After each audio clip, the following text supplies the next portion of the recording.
안녕하세요. 눈미의 눈탱입니다.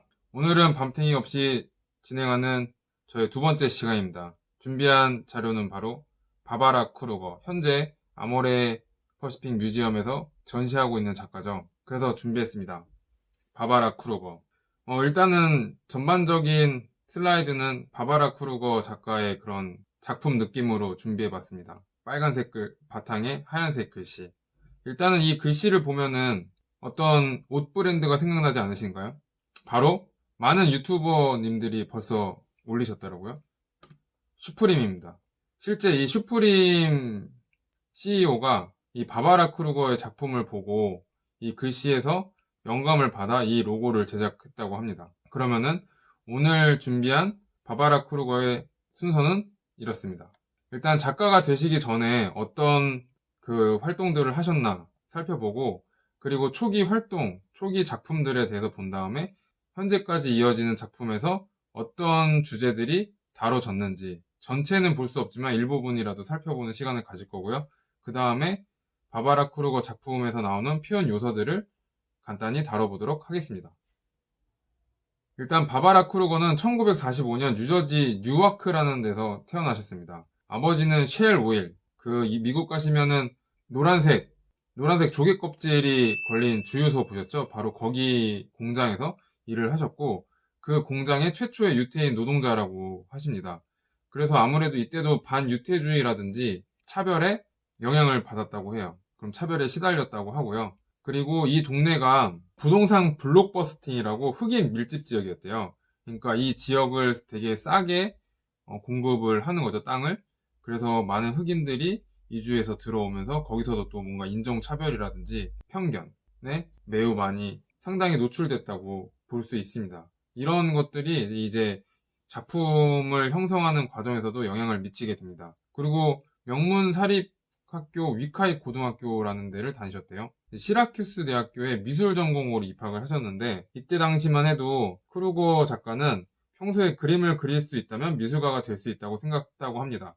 하지만 학교 생활을 하면서 자신에게 그림을 그릴 만큼 생활에 여유가 있지 않다는 것을 깨닫고, 그때부터 이제 미술을 그만두게 됩니다. 아무래도 그 같은 학생들 사이에서도 중상류층이었던 대부분의 학생들과 또 넉넉지 않은 자신의 처지를 비교하면서 미술을 하기는 힘들었다고 생각을 하셨나 봐요. 그리고 이때 마침 또 아버지가 돌아가시는 일도 생기거든요. 그러면서 결국 대학교 공부를 중단하게 됩니다. 그 다음에 이제 65년에 파슨스 디자인 학교라는 데를 입학을 하는데, 여기서 이제 다이안느 알버스 그리고 마빈 이스라엘이라는 사람들과 만나게 됩니다.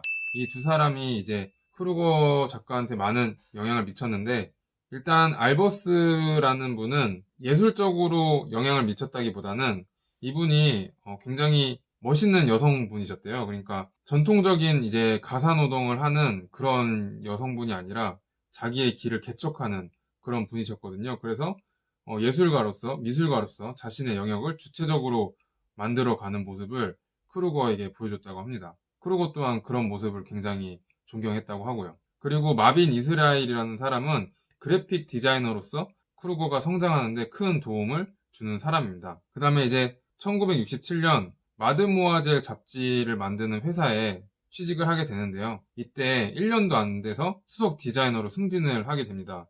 디자이너를 전공을 안 했는데도 뛰어난 실력을 인정받아서 수석 디자이너가 됐는데요. 그만큼 그래픽 디자인에 있어서 큰 재능이 있었다고 볼 수 있습니다. 그리고 이렇게 책 디자인이라든지 잡지 디자인을 하면서 정치 권력 서적 북 디자인에도 참여를 하셨대요. 그러면서 이제 많은 정치적인 이슈에서도 노출이 되셨습니다. 이런 것들은 앞으로 많은 바바라 크루거의 작품을 보시겠지만 사회적 이슈를 다룬 것들이 굉장히 많거든요. 제 생각에는 이때부터 정치적인 북 디자인도 많이 했고, 이런 경험들이 향후 작품에 영향을 미치지 않았나 라는 생각을 해봤습니다. 그리고 이제 4년 정도 일을 하시다가 디자이너 생활을 마치고 이제 본격적인 미술 작품 활동을 시작하게 됩니다. 초기 작가 때는 섬유를 이용한 작가를 많이 하셨다고 해요. 그래서 오른쪽 사진을 보면은 이게 걸개를 활용한 작품인데, 흑백이라서 뭐 정확하게는 알 수 없지만 정확하게는 알기가 힘든 것 같습니다. 어쨌든 이런 류의 작품을 했다고 하고 화려하고 섹슈얼한 느낌이었대요. 그리고 1974년에 첫 개인전을 하셨고요. 그 다음에 1976년 AMCC라는 아티스트 미팅 for Culture Change라는 곳에 참석을 하게 되는데요. 여기는 이제 자신의 메시지를 전달하기 위해 대량 복제가 가능한 매체로 방향을 바꾼 개념 미술가들이 많이 포함됐다고 합니다. 그러니까 예를 들어서 팝아트 같은 기성 제품이나 상품을 이용한 작품들 있잖아요. 그런 것들을 하는 작가들이 많았고요. 그리고 미팅에 참석을 하면서 사회를 바라보게 되는 시야도 굉장히 넓어지셨다고 하고 미술이 가지는 정치성에 대해 고찰하는 기회를 가질 수 있었다고 합니다. 하지만 반면에 이 미술가 집단도 굉장히 가부장적이고 남성 중심적인 집단이었다고 합니다. 그래서 크루거가 이런 말을 했대요. AMCC는 나에게 여러 가지 차원에서 매우 중요하다. 존재했던 것 때문이 아니라 부재했던 것 때문에. 즉, 거기서 여성의 거의 발언권이 없었다. 그러니까 남성들 위주의 집단이다 보니까 아무래도 여성인 바바라 크루거는 좀 소외감을 느끼셨다고 볼 수 있어요. 1977년 이제 픽처 리딩이라는 책을 출판을 하시거든요. 이 픽처 리딩이라는 책을 보면은 자신이 이제 사진들을 이렇게 찍습니다. 사진을 찍어가지고 이 옆에 이제 기다란 텍스트들을 작성을 하는 거죠. 요 내용은 빌딩 내에 거주하고 있는 그녀의 상상 속에 존재하는 등장인물들이 자신들의 직업에 대한 걱정과 외로움에 관한 불평들을 고백하는 그런 내용이라고 합니다. 이때부터 이제 사진과 텍스트가 함께 나란히 보여지는 그런 작품을 서서히 했다고 볼 수 있습니다. 그 다음에 이제 호스피탈이라는 이제 시리즈물을 만드시는데요. 요거는 조직화된 의료 영역인 병원이 권력의 주체로서 개인에게 가하는 위협과 피지배자로서의 개인이 느끼는 공포를 함축적으로 나타내고 있다. 말이 어려운데 저는 이렇게 이해를 했습니다. 어쨌든 환자가 병원을 가면은 병원에 의지할 수밖에 없고 의사 말을 듣고 이런 일들이 있잖아요.